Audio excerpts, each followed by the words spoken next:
Hello guys, welcome back to the channel. So this video is, as you saw above, is going to be all about the Vauxhall Corsa and fixing its water leak that's literally flooded the interior of the front. So at the same time I thought, as we're going to be selling it soon, let's do an oil change. But first of all, we've got to move the i30 in.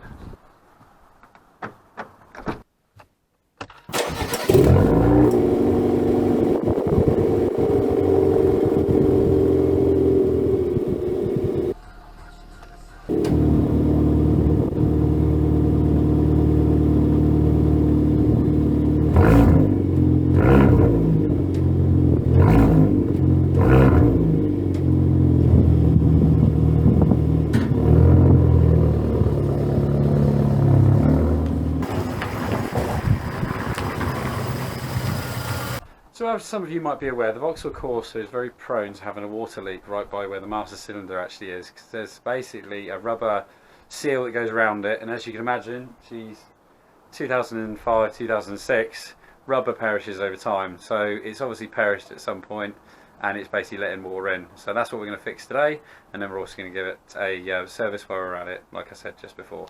So before starting anything guys, the first thing we need to do is we need to actually take out the brake pedal. So we're not going to start up here just yet, so we've got to start inside the car, and as you can see here at the moment it is pretty damp from all the rain we've been having, so that's got to come out. And what I'm more than likely will do, I don't know if I'm going to do it today, but I might do it at the same time. I might actually take the actual full carpet out so we can dry it. But the start off point is taking this brake pedal out. So guys, the actual brake pedal has got like a pin going through it, which is this here. So the first thing you need to do is you need to pull this out, because this is actually attached to the actual master cylinder itself. So some people say you need to take the bolts out that are holding the brake pedal in, but from looking at it I can't see you really need to. So I'm going to try it without, and let's see if I'm right or wrong.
Guys, as you saw, that probably took me about 20 minutes to get all that off. So this is what we're looking at the minute. What's happening is you're getting water that's obviously running down the windscreen, and it's coming down here, and it's coming over that little panel, that tray that you saw me take off here, and it's coming down there, and this is that gasket I was talking to you about, guys. So what happens is right down at the bottom there, it will fill up, and this rubber gasket is obviously perished and cracked down the bottom. So I've got to take this off. I can move that over the side, but I've actually got to physically take the actual cylinder out. And then once we've done that, then we'll be able to obviously attack this gasket over here. The good thing is, guys, is if you actually split them apart, it means you don't have to worry about bleeding your brakes and everything. Because if I disconnect this from actually obviously all the lines, it means I've got to bleed everything. But you can actually move this and slowly move it over to the other side, and it will be fine. And it means you don't have to change anything. So guys, we are back obviously in the footwell of the car. So I was wrong. You do need to take the bolts out. There are 3 of them.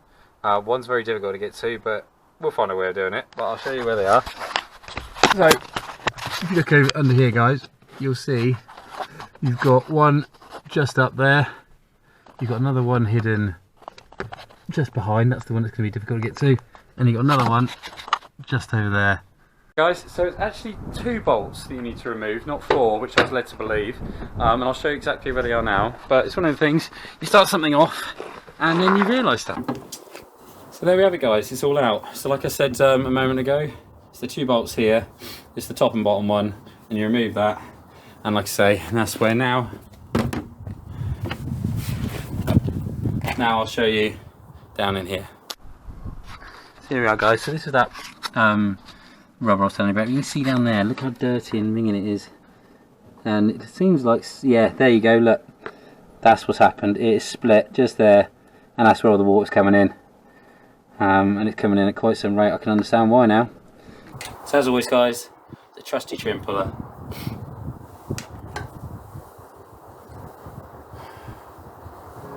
So for a bit further inspection, I think I'm going to have to remove this as well so I can get to all of it without it being in the way.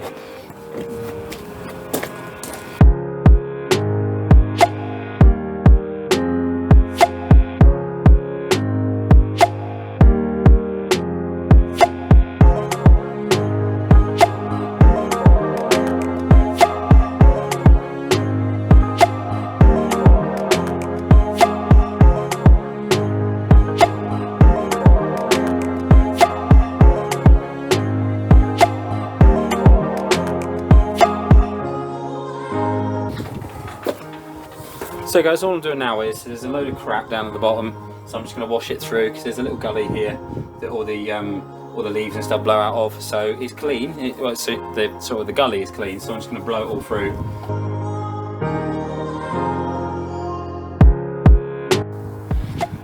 So now guys, we've got the long mundane job of cleaning out this rubber.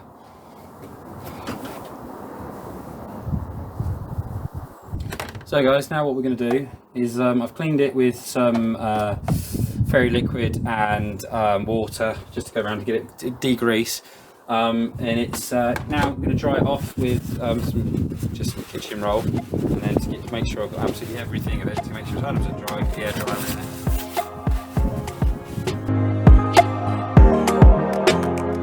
From what I can see of this, it looks like someone might have had a go already, because it didn't seem quite like, because this is what I was getting at, this, and as you can see there, this is where it's cracked, but it didn't feel 100% like rubber, like especially this bit here where it's all white. This felt more like silicone, but it could still be just a normal rubber, but it's just obviously the sticky part of it. But either way, it's getting mended.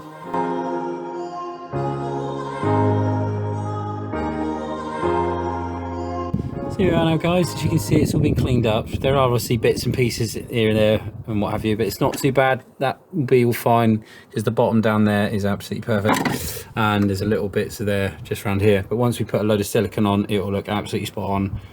Okay, so I've got my silicone. It's just literally general purpose silicone. It will all do the job. I've got the black one. You can get obviously all different types, but yeah, let's get some silicone in.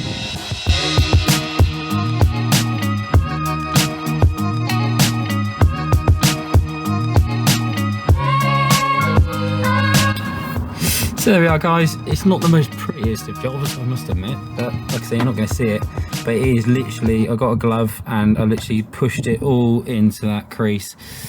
Yeah, so it looks a lot nicer up here. Obviously the bottom bit's the bit where you're going to leak, if anything, so yeah, I'm pretty pleased with that. I know it's not going to leak now, so yeah, we just need to put the car back together.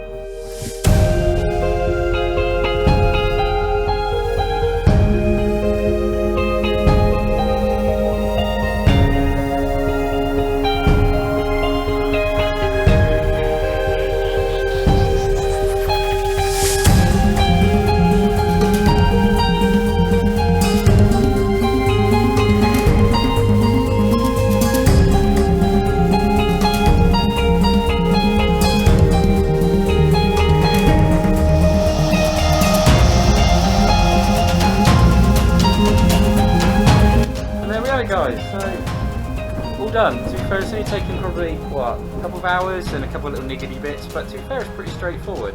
So if you're ever having this with your Corsa, guys, so it's a Corsa C is the most common culprit. I don't know if it happens on the others, but this is the Corsa C. Give it a go, because we got quoted, I think it was about £400–500 to get it done, because it's all labour. and I've done it in pretty much a couple of hours. So like I say with everything, guys, give it a go, because you're more likely to have to pay someone to do it anyway, but if you can fix it, then you get the satisfaction and you save a lot of money. So give it a go and you'll be surprised in all the things you can do. So I've got to now service it, but I've got to go get the bits, so let's go for a run in the i30.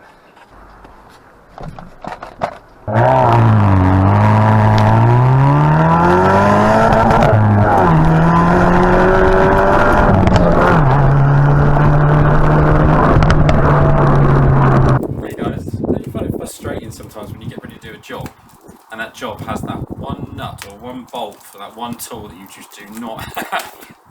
So I had to shoot out again and find to buy. Unfortunately I couldn't buy just the one socket that I needed, because what's really weird about this is instead of having a normal sump plug, which is normally a 7mm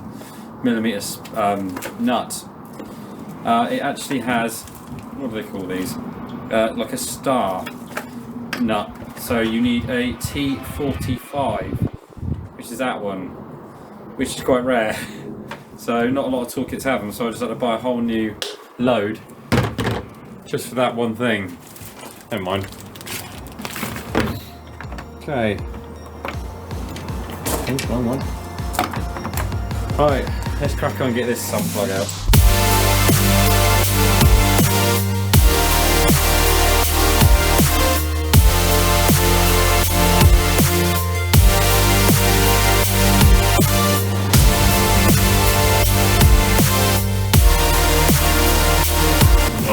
Just a quick one, guys. So if you're ever doing this, changing your oil, which I advise you to do, especially if your car's due something stupid like 18,000 miles a year, or every 2 years, or 20,000 miles, give it a service every year, like I've said before, every 10,000 miles minimum, maximum. And don't do the nut up too tight. Whoever's done this last has literally proper got it tight, and I thought I was going to actually snap either the tool or it was going to round off, but luckily it didn't, and it broke free and what have you. But literally you just need to nip it up. That's all you need to do with the sump plug. Okay guys, so we've got some car lube and there's two types, sorry, excuse me, there's two types of oil filters for these, so they couldn't figure out which one was the right one for mine, so I bought both and then I'll take it back, but I'll be able to tell you which one it is out of these. So that's obviously, this is a Wix filter, so I can give you the part number so you can cross-reference with, hopefully there'll be a cross-reference with the manufacturers. But let's take it off first.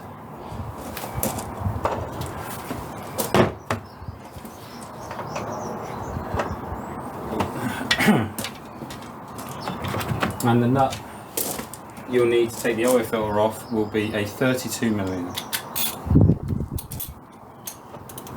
So T28 star, sorry, T28, don't know where I got that from. T45 star for the sump plug, and 32mm socket. Well, I was expecting that to be bloody tight, and it wasn't, so that's a bit of a shocker, considering. Where is it, this one? Yeah, no. So the part number you want, guys. So if it's if it's the Wix filter, you want the WL, so Whiskey Lima 7232. Right, so from what I understand, this takes 3.5 litres of oil. Yeah. If you're not sure, do something along the lines of, if it's a big engine, put something like 5 litres in, check on the dipstick, and go from there. If it's a small car, put about 3 litres in and then check it. Well guys, that brings us to the end of this video. All you need to do now is just, once you put some oil in, check the dipstick just to make sure that there's some on there. Like a lot of you car people know, you know what I'm doing. I'm not going to teach you to suck eggs, but for the people who don't know, check and make sure there's some oil on there, at least halfway up. Run it, take it for a run, make sure the car comes back, well, take it for a run and get it warm, bring it back and then check it again once it's settled after about 5 minutes, and then top it up accordingly. But yeah, I hope this video was informative. Please do me a favour, hit like, hit subscribe for more future content, because like I say, there's going to be more videos coming out.